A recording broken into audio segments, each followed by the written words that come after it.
Hi friends, I'm going to show you how to prepare ghee from butter today. Since childhood I've seen my mother never buy ready-made ghee from the market. She's always taken efforts to make ghee at home. And trust me, homemade ghee is much lighter than the store-bought ones and it smells divine. In this part of the world where I stay, we don't get heavy cream from milk and hence we rely on store-bought butter or we usually make butter at home from the cream available in the market. I will show in another video how to make butter from the cream which is readily available in the market. For today I will be making ghee from butter, and I'll be making ghee from this brand of butter called Lurpak, which is commonly available here. For this I've taken half a kg of butter, which is unsalted, and 4 to 5 peppercorns, 1 sprig of curry leaves, and we need a heavy bottom, wide and deep pan for this. In earlier days, people used to add drumstick leaves or moringa leaves while preparing ghee, because that used to give out a special flavor or a very unique flavor to the ghee. But since these days moringa leaves or drumstick leaves are not readily available and we don't have many trees planted everywhere, people have started using curry leaves or peppercorns. Let's get on to making ghee, and I'll show you how it is done.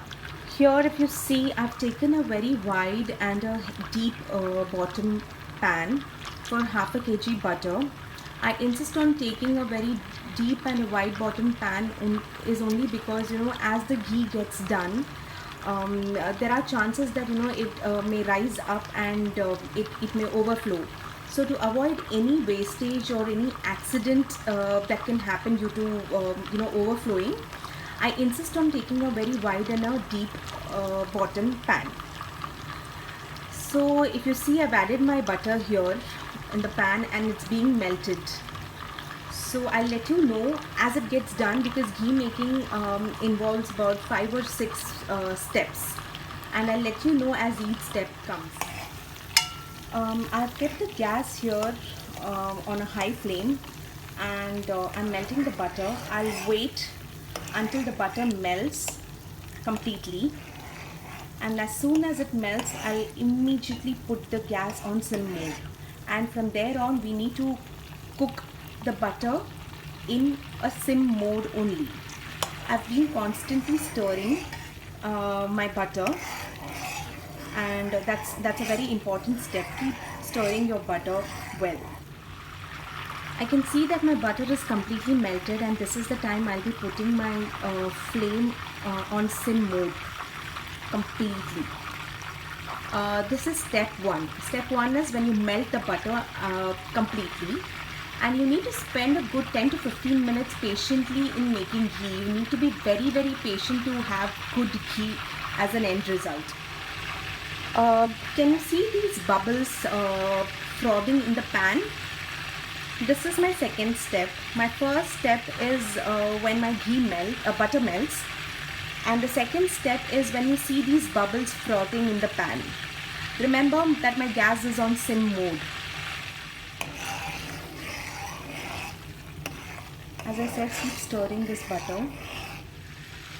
This is the stage, that is the stage 2, when I'll be adding my peppercorns and the sprig of curry leaf.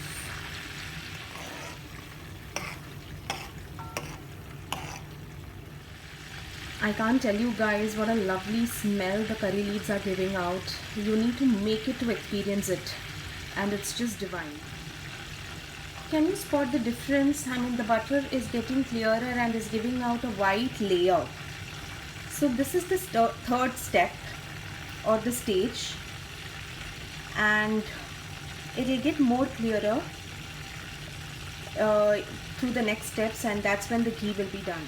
Now if you see, the bubbles are becoming bigger, and you can see a clear liquid coming up. This is the second last stage, and we'll wait until these bubbles become very, very tiny, and that's when we put off the gas. This is the last stage. The big bubbles have become tiny, too tiny, like soap froth. And this is the time you put off the gas because it gets further cooked in the existing heat. So can you see all those tiny froth in the pan? This is the right time to put off the flame. Later when you see, you will have a clarified butter on top and you will have reddish brown residue at the bottom. That's when you can say that your ghee is done nicely. Now that the ghee has cooled down, I'm going to strain it in a chai chalni. Now that I've emptied the ghee through a sieve in a clean glass container, and here's the residue collected in the sieve.